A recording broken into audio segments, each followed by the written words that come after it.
Dolby Atmos is changing the way music is heard, blowing away stereo with music that moves, soundscapes that electrify, and artists making music like you've never heard before.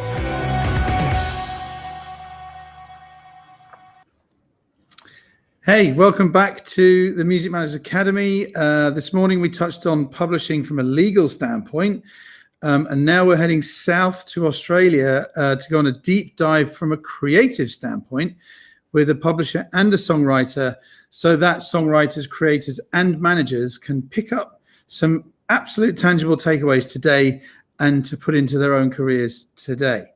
We're going to start with Simon Moore from Kobalt. He's the managing director of Kobalt Music Publishing, before heading to Noosa to meet a wonderful songwriter called Nat Dunn. But let's get Simon up on the screen here. Yes, the internet has worked. Hey, Simon, Jasper, how are you? Now, Simon, please give us a Music Matters. I'm very good, thank you. But a Music Matters Academy introduction. Who are you? I think you're in Sydney, but what do you do, and where does that fit into the music industry? I am in Sydney. I'm in actually in our office, which is quite novel for these times at the moment, working at home and all of that kind of stuff. But I first and foremost, I'm a fan of music. But from a business point of view, I'm the managing director of Kobalt Music Asia Pacific, and oversee the business music publishing operations across Asia. I established the Kobalt office and company in Australia some 10 years ago, and then our Asia hub in Hong Kong back in 2016. So that's me, and I've got a background which is very much born out of A&R, artist and repertoire on the creative side. All my best moments have been working with fantastic songwriters and artists, and one of them will hopefully meet in a little while. Fantastic. Tell us a little bit more about Kobalt. So Kobalt started in 2000. It was started by an entrepreneur and visionary called Willard Uditz. We're a music publisher, essentially, although we have ventured into distribution and aggregation of master rights and neighbouring rights. But those parts of the business were recently sold off to another company. So we're back to music publishing. Music publishing is about the copyright of the written song. It's about looking after those rights, protecting those rights, ensuring that creators are paid fairly and remunerated fairly. The rights protected, opportunities created, and it's also about career development and career development of the songwriter. I think. And that's a space that Kobalt's heavily vested in, and we have multiple offices around the world with creative teams in each, and with a real focus on developing the songwriter's career. So you're really standing side by side with the artists. So are you able to drop any names? Which artists are you working with? Look, I think we've had some great successes, and because of the global nature of Kobalt, even though I look after Asia Pacific, we're globally intertwined, and and so a lot of the artists we work with have global success, and that's what we're hoping to help them achieve. So out of Australia, one of our first major successes was Gautier with his song "Somebody I Used to Know." That's some years ago now, about 8 years ago now, but it really was a huge song that year, and the biggest song in the world. And I was lucky enough to watch him get his Grammy from Prince at the time, R.I.P. But that was an amazing situation. More recently, Tones and I, Flume, Dean Lewis. It's really a wide range. I think in Australia, because we're a smaller market, you tend to work with a more diverse range of artists and songwriters rather than being genre specific, which tends to maybe potentially happen more in large markets like the States. Outside of and across Asia, we're building rosters in various countries in Asia, and partnerships in China and Korea, and some very exciting opportunities coming out of there as well. So we're going to be talking about advice for new artists starting in their careers and stuff when Nat's here and when you and Nat here towards the end as well. But so I just wanted to kind of, there's been a lot of conversation about catalogues, and later today there's going to be a lot of conversation about catalogues as well, and the importance. Could you please, what is a catalogue, and how important is it to a songwriter to have a catalogue? Yeah, look, you definitely tapped into an area there, I think, which is a personal something I feel really strongly about, actually. And so often, in the media or at conferences or that kind of thing, people are always talking about labels, artist development, masters and all that kind of stuff. But I think, over the last 18 months in particular, the publishing and song catalogues have really come to the fore. And so, put simply, a song catalogue is really just the songs written by a songwriter over the time of their career.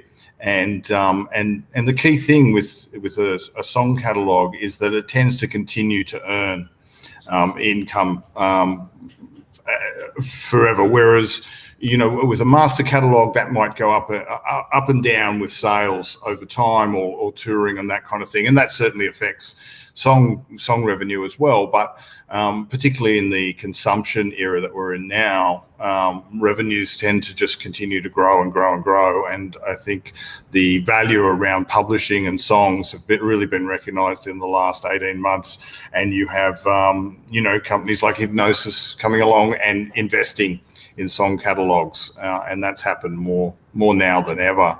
But building a catalogue, if you want to strip it right back to, what should be important in a songwriter's career, there is nothing more important than building a catalogue of songs that they own and control and look after, and can be consumed by fans and audiences globally. Because I think wherever there's a service and you hear a song and someone's listening to a song, I think there's income earned, and there's a publisher help doing that. There's a publisher putting the license in place, collecting the income, paying the income back to the songwriter, and I think that's that's really at the heart of what a publisher does for a songwriter. So we've had, I should have asked at the top of the session as well, please, everyone watching this, please get your questions in. We've got a great opportunity to talk to Simon and Nat, ask them questions. We've had a comment from Ruben van den Heuvel, and his comment just says neighboring rights with a winking emoji. But I don't know if that's a question there, Simon, or just a comment. Well, yeah, I think it's veering us off our topic a little bit, because neighbouring rights is all obviously around the master rights, the rights around the recording and the communication of the recording, rather than the communication of the song. But yes, neighbouring rights is something that's become very important over the last 4 or 5 years in particular. It's always been, quite a mature business in and revenue stream for artists in Europe, but it's become more important in globally now. But that's very different to the written song, and let's not confuse it. So let's move off neighbouring rights. That's Thanks, fine. Ruben. Thanks for confusing the panel. I've had a lot of conversations with people around publishing, and it is a very, very complex business, which is why we're trying to break it down today. Yeah. So Simon, thank you so much for joining us from Sydney. Now we're gonna just put you into a little virtual back room there. There we go, and we're going to bring the wonderful Nat Dunn up on the virtual stage to Music Matters Academy. Now, a little bit of background to Nat. Nat is a natural songbird, a writer, a curator, and now proven by a stellar track record with artists like Marshmello, Anne-Marie, Zayn, Duke Dumont, Kygo, Charlie XCX, Rita Ora, just to name a few. I mean, you don't need to name any more. Her summer anthem, Friends, became the #2 played song on US radio and racked up over 1 billion streams. She's a curator and all-round source for other artists and creative projects. I've had a few chats with Weeks. He's also fantastic to talk to. So Nat, thank you so much for joining us at Music Matters Academy. I believe you're in Noosa right now, but give us a little bit of background. Who are you? Where did it all start? What was your where did you get your first big break? Hi. I guess my first big break, I don't know, it feels like I've been doing this. Well, I was signed to publishing, my first publishing deal when I was 15. So I feel like it's been a long game for me, but that's been a good long game, and paid off, which is, I guess the goal in the end. I was living in Australia. I was studying at university. I was doing cover gigs. I was writing songs. And then I started doing sort of quarterly trips over to the States and doing sessions over there. And that kind of turned into moving there. And that's where I've been based in Los Angeles for the past 6 years. And just back in Australia at the moment since, the world changed a little. So it's been good to be home, but excited to get back over there as well as create here as well in this beautiful place. And you're in your recording studio, or in a recording studio right now, right? Mm-hmm. Yeah, I'm in my studio in Noosa. Yeah. Fantastic. So when you're writing, is it a 9-to-5 job? Is it something you wake up and say, right, I must write a song today? I mean, how do you approach your time? How do you approach your creative process? How do you come up with the ideas of what to do and when to do it? I think you can, and there are periods that I've noticed, over my career, and especially in the 6 years living in London and Los Angeles, that you can burn out if you're doing too many sessions. Some people that, I know would do double sessions. It was quite normal to do that, meaning you jump from studio to studio or artist session to artist session. I think that, again, you can do that in waves, but maybe you just need to find your own pace and listen to your creativity and realize that you definitely have to turn up and you have to just try. But at the same time, you're not kissed on the head with a hit every day. But as long as you're turning up and you're writing, it's a gift. That's how I look at it now. And that sort of, I think that allows me to create my best.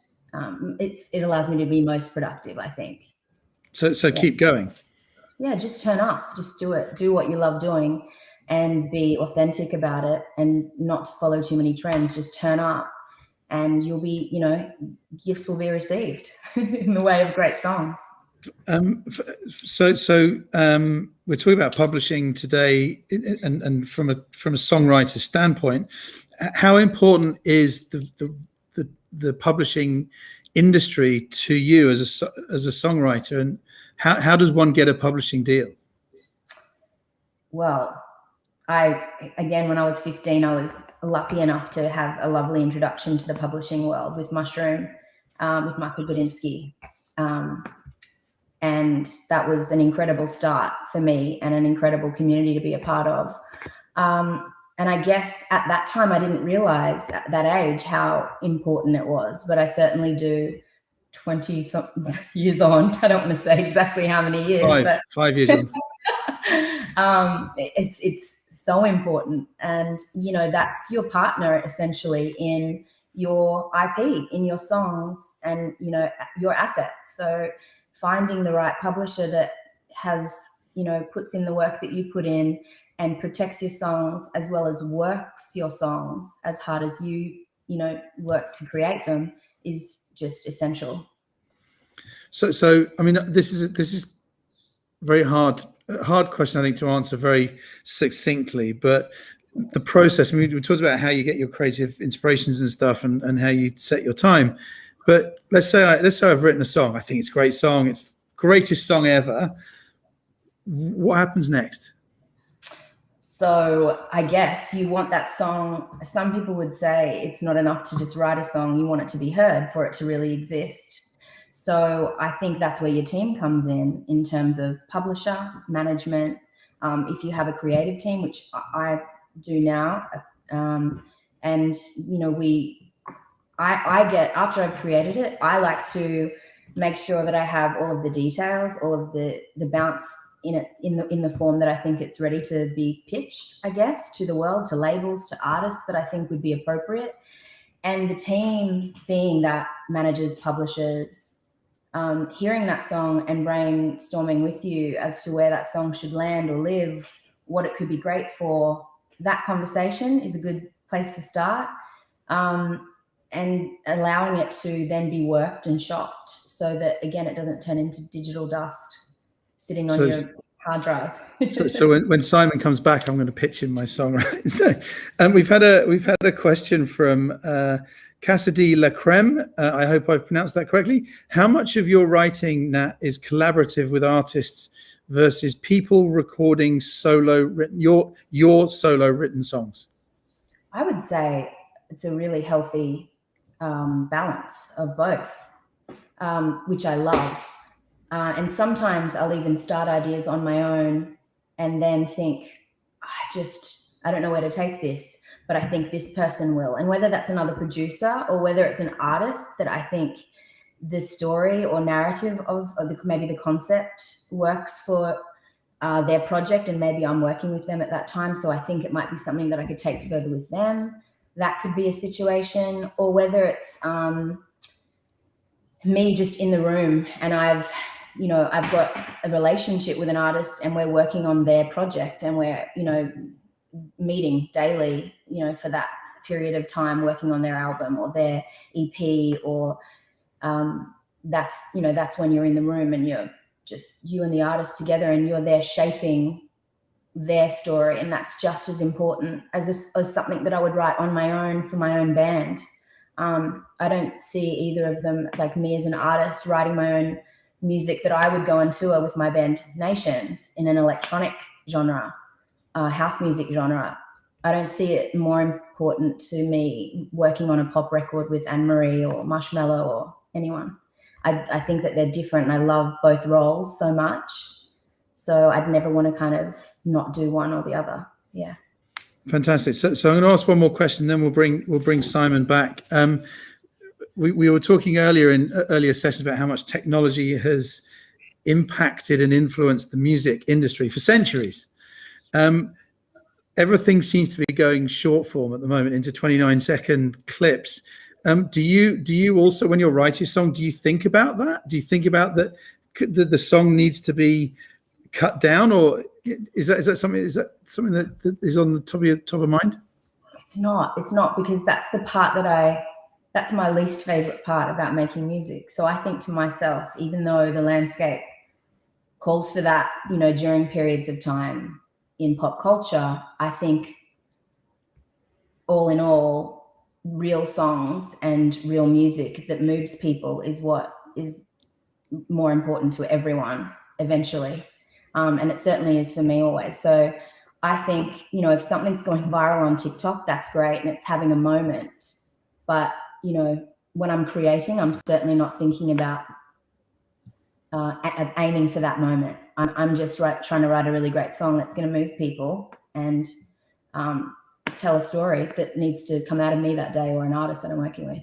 And if it then turns into something that's a, viral TikTok moment, that's awesome. But I definitely don't kind of sit down and work to a brief being that. That's not the target. It's cream on top. Yeah, it is. It's cream on top.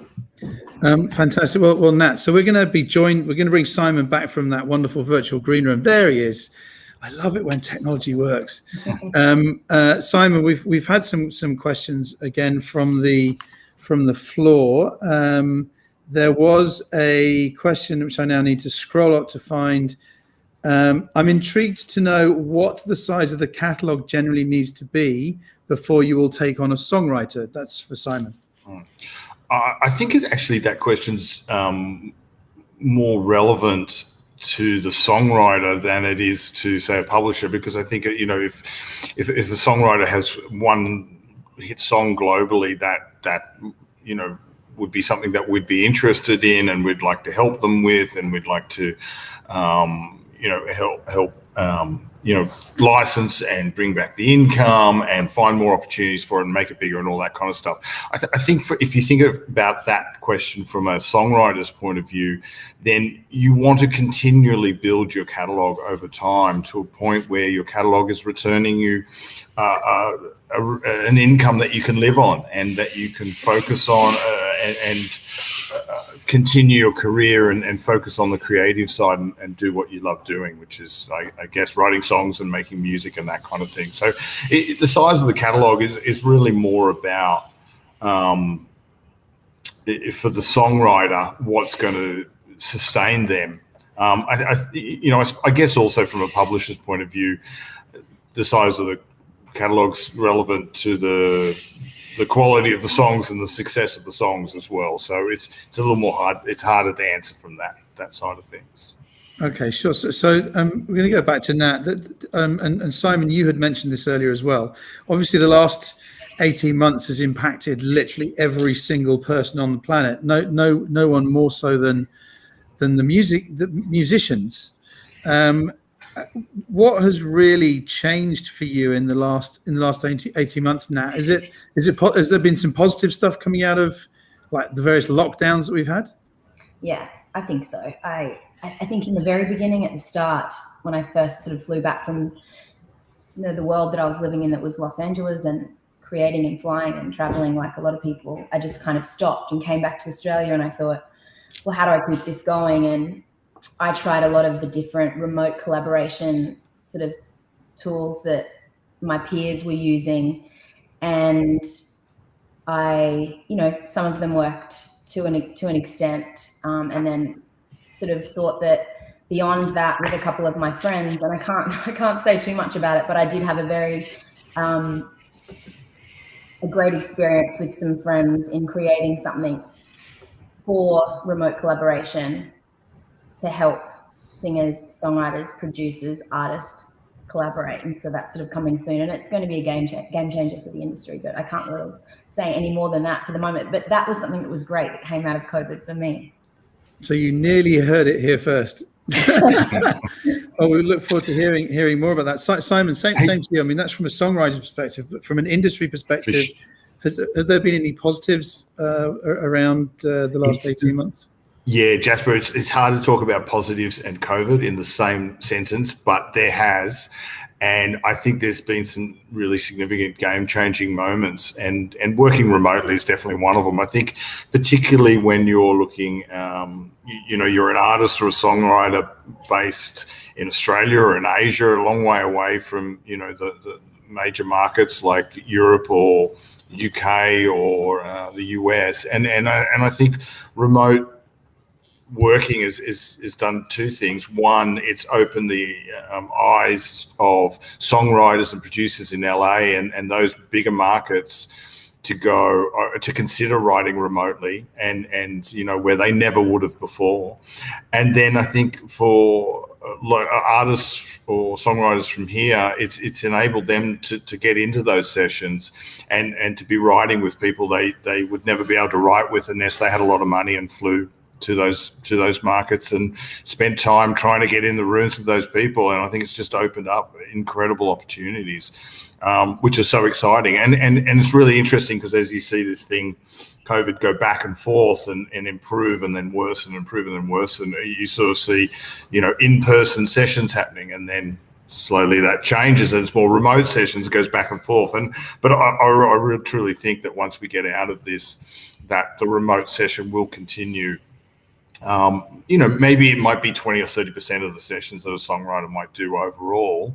And I think ultimately being there and being in the room with people is, potentially will be the mainstay, but the remote session will continue. So I really do think it's brought us closer. I think, the internet's always had the potential to bring us closer, always has been doing that, but slowly over time, and COVID sped that up dramatically. So that's what I see. I think it's been a real game-changing time, very much a watershed moment. And look at this today. There's you in Sydney, Nat and Noosa. I'm in Singapore. Now, I mean, obviously, usually we want people all in Singapore, but we can reach out to way more people and have more people joining us and that kind of stuff. So, yes, I'd prefer to be in the bar at the Ritz-Carlton right now, but it's given us this wonderful opportunity. And the other reason I'm smiling, by the way, is my cat has just discovered that I had sushi for lunch and is trying desperately to join the session. So if you get some whiskers coming across, the cat is a very interested songwriter too. We've had another question, Nat, from Steve Bull. What's your approach to lyric writing and how much influence do you normally have over the lyrics with the artist you are writing with? Good question. I think obviously every session is different depending on the artist and my relationship with them, and also every day. Some days someone is more melodically heavy in a session, other days maybe lyrically, and they kind of came to the session or the studio that with this thought or this concept. So it's really, having that discussion at the start and seeing where, who's leading with which skill set that day. But we all chime in definitely in terms of lyrics, fairly equally, I guess. So it's definitely a collaborative effort. We again, earlier today, we touched on synchronization and the importance of synchronization, getting your song into other forms of media, whether it's TV, films, advertising. Simon, is this something that Kobalt, Kobalt gets involved in? How important is it to you? Absolutely. I think synchronization is a core service activity of a music publisher, and it's certainly one way that we support the songwriters we work with, and there's several, I think, key benefits to synchronization and having your song in a film or TV or an ad or the like, and I think those can be either financial rewards, the fees paid, or it could be the profile you gain for a song. It takes a song or an artist and it exposes them to the world, to a much greater market in through TV or the internet, and I think it can have significant upsides. I think sync is. It's also a way for a songwriter to diversify their songwriting career. I think that if you're a writer, if you've been an artist who writes their own songs and then you start writing, maybe you write a collaboration with another artist and you might sing that, and then later on you might write some songs with 4 other artists where you're not recording on those songs yourself. And just the same with synchronization. So finding a time where you write a bespoke song for a TV or a show or a series or a film, or compose some music for a soundtrack. I think that is all part of career development for a songwriter. And I think the fully realized career songwriter will have songs that they've written for themselves as an artist, songs they've written for other people, songs for collaboration, and songs they've written or composed for film or TV or potentially ads as well, I guess. But film and TV, I think, are 2 really significant areas. So I think that's a key service of what we deliver and look to deliver. We've got synchronization people, representatives in all of our offices. It's a significant part in for instance, in the Sydney office here, we've got more sync people than anyone else. So just to give you that idea, but I really think that is a key part to a well-rounded career and part of the songwriter's catalogue that they create as well. Yeah. And Nat, do you write to a brief ever like that? Nat, do you write to a synchronization brief, or similar to the question about short form? Like for YouTube shorts, or do you think, right, this song could be a Coca-Cola commercial? Yeah, you definitely get briefs that come through that you then look through your own catalogue and think, what have I got that would be suitable for that? One, I guess my biggest sync was for the Pokemon film. It was with Rita Ora and Kygo, and it was the original it was the theme song for Pokemon. Detective. True Detective. How did I not remember that? That was really exciting for me. Like that was my first big movie sync, and so that's a really important part of my catalogue, and one that I'm really proud of. And then, I have friends that have clothing brands that have used, my Band Nation songs for Pip Edwards used for P Nation's an activewear clothing line for her campaigns. And that's exciting to share your art with your friend's art, side by side. So it's a really cool part of Sync as well. Fantastic. So we've had an anonymous question here. It's not, I don't know, it's too controversial. But it's been interesting to see how either of you answer it. So if a songwriter collaborates with another artist, how do you identify sharing of ownership of the work in terms of melody and lyrics? I mean, so I'll start with you, Nat. Is it that you put your boxing gloves on and a gum shield in, or are you like, well, I wrote 2/3 of that, and is it a friends thing, or is it? That's for me. That's just like whoever I'm writing with and working with. It's always who's in the room, who's contributing. We're all sharing in what we're doing, and something that splitting hairs and things get strange sometimes, only because conversations that are had, or someone edits someone else's melody, someone says something that leads to another thought that leads to a different concept. So everyone in the room is really contributing and affecting everyone else's thoughts and melody ideas, and narrative of the song. So really, it is an interesting question, and it's case by case would be a good example, a good thing to say in some regards when you haven't been in the room and when you're maybe sending an idea to someone and whether they use a piece of it. That would be a different situation. Some people are like, well, I sent that hook, and then they sort of remix the production on it. So, is that, what sort of percentage is that? It's case by case, I think, is a fair way to really put it. But if you're in a room, this is where you need a good publisher, right? So Simon, how's it worked out?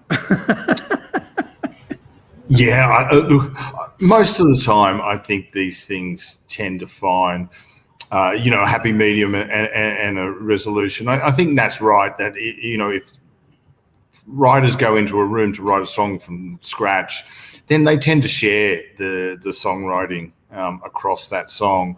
I think you can also look at it where people often send a track, and another songwriter will write a top line on that. I think in those situations, the track's usually 50% and the melody and lyrics are also 50%. So that, I think you can apply that kind of rule of thumb. I think that the biggest problems happen when, everyone's in a room, they write a song, they come away, and one person thinks that their contribution is greater than everyone else's, which is fair enough. I think that does happen, but then that doesn't get talked about for a couple of months after the session. I think if that's the situation, then that person, if they don't feel comfortable talking to the writers at the time, that's fair enough. I totally get that as well. Then that's where a publisher or a manager could have that conversation. Hey, the session the other day, the writer I'm working with feels that they contribute a little bit more here, or they brought a song in that was almost fully formed. And a lot of those instances, if tackled early, the other writers remember and they go, yeah, they brought that song in. That's fine. Let's give them a bit more of a share. But I think the longer you leave it between the songwriting session and discussing that, if it's anything but equal splits, always gets weird. If it's several months later, it gets weird, and that's not good, because you don't want to be arguing over a percentage of nothing on a song that hasn't been released yet, or you don't want the great relationship that you've got to be tarnished because of that. But at the same time, that's got to be balanced by the songwriter's genuine contribution should be what their share is as well. So, it's a bit of a balancing act absolutely as well. Okay, yeah. So play fair, do it soon. Don't put the boxing gloves on. Nat, what if you were to give advice to young songwriters starting their career? I mean, I know again, I'm asking you the really unfair questions that are entire books that I'm asking you to answer in 30 seconds. But what advice, if there are one or two bits of real advice, if you're sitting down with a brand new songwriter, what would that be? I would say definitely listen and watch everyone's process, because I think you can learn so much, and everyone does have a different writing process. And I found watching people work and really listening, and then taking the best bits from that really helped me find my own flow in terms of my process of creating and writing. And also reading the energy in the room and allowing space for everyone to contribute their ideas. I think that's a really sound piece of advice as well. And the other thing I would have to mention would be, if anything sort of feels unfair, it usually is. So don't feel like you should sort of not say something or enable people to sort of take advantage of you just because you're younger and maybe more inexperienced. I think questioning things like that in a polite way, in the right ways, is important as well. Kind of, you know, if something's industry standard and you should just deal with that because it's industry standard, doesn't mean it's fair. It means it's probably archaic and dated and needs upgrading. So I think that was something that's sort of important to remember. Fantastic. Simon, same questions for you. What advice can you give new artists starting out in their careers? Don't be late for meetings. I used to be really late. Always 5 minutes was fine, and maybe 10. I was just terrible when I was younger. And then I don't know, for some reason it just struck me as that's just terrible. And just if someone's making time for you and you're starting out, just be there on time, be prepared, and dive in. And I still try. I'll still try to follow that as well, even though I'm much later in my career, obviously, and that kind of stuff too. But it sounds like a cliche, but some of my worst moments are being late for meetings. And, with people who now I realize that their time was super valuable and they had really great stuff to impart. And, a few of them I blew.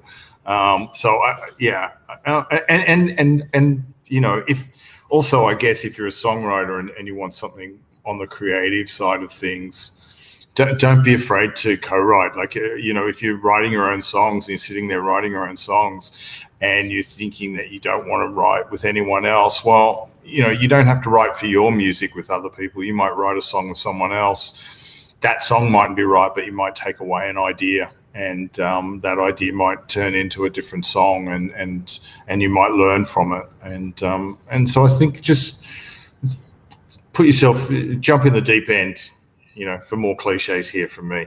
But, those kind of things, get involved, as Nat says, turn up and, be prepared to try different things and write with different people and different experiences. I've had a question for you, Simon, from David Bonamy, and I hope I got the pronunciation right. Can you recommend a book or a job or experience for someone to start working in publishing? I certainly think that I must have read a few books in my time about the music industry, but I'm sure all of them were called the music industry or something like that. So I'm not.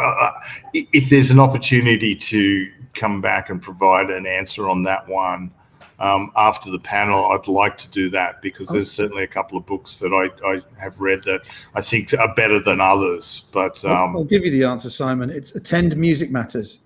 Yes, exactly. There you go. Thank you.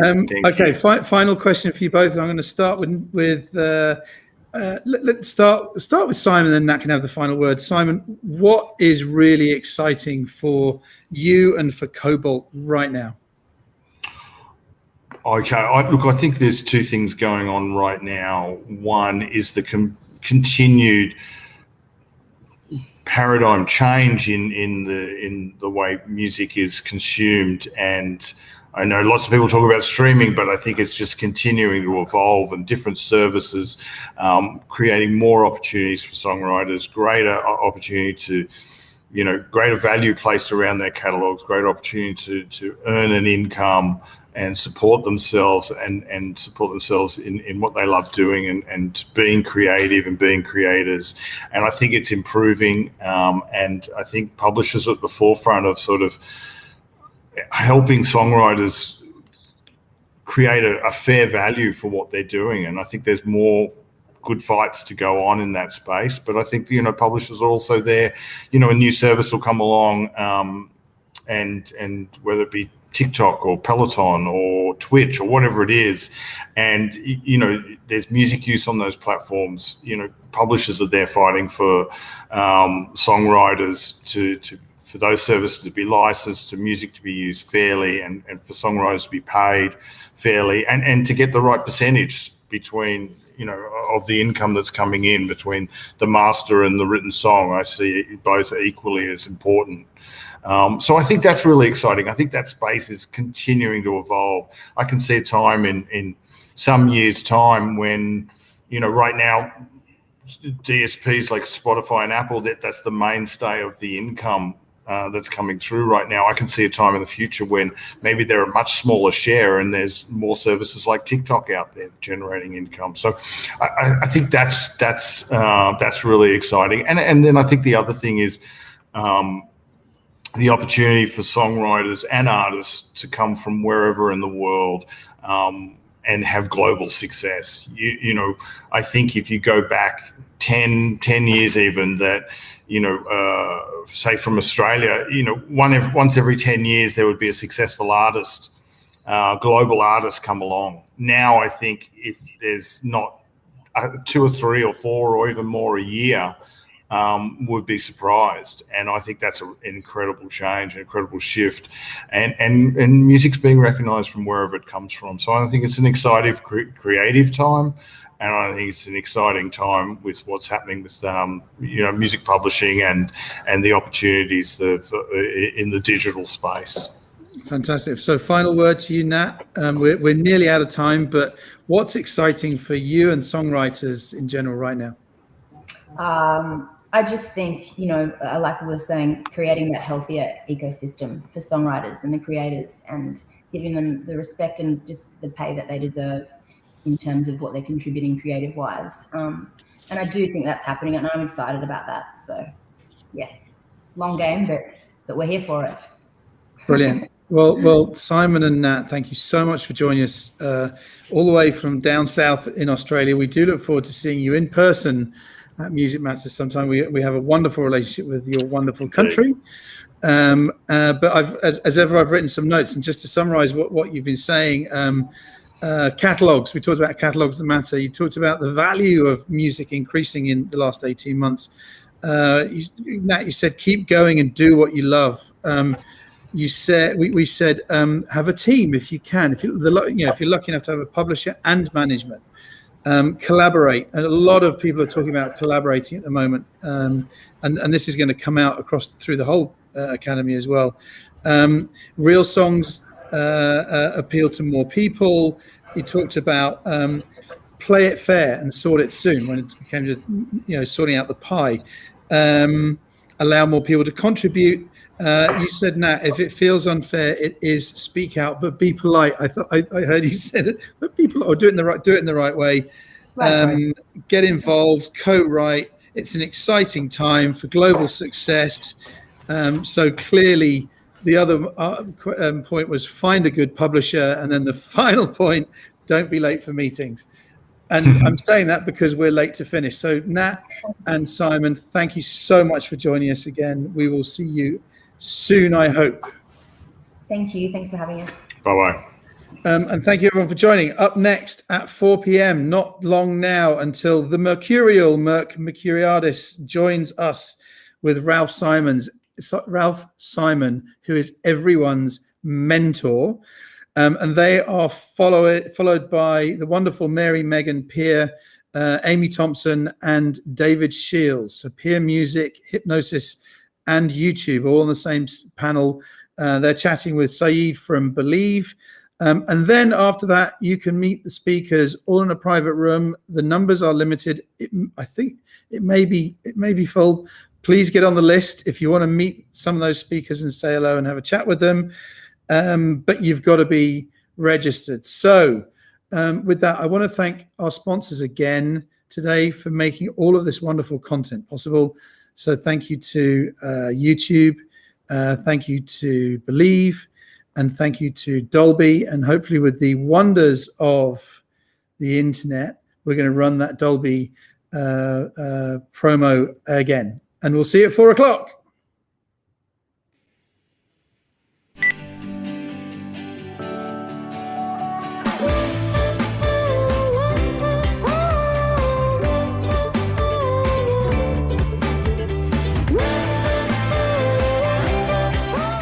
Atmos is changing the way music is heard, blowing away stereo with music that moves, soundscapes that electrify, and artists making music like you've never heard before.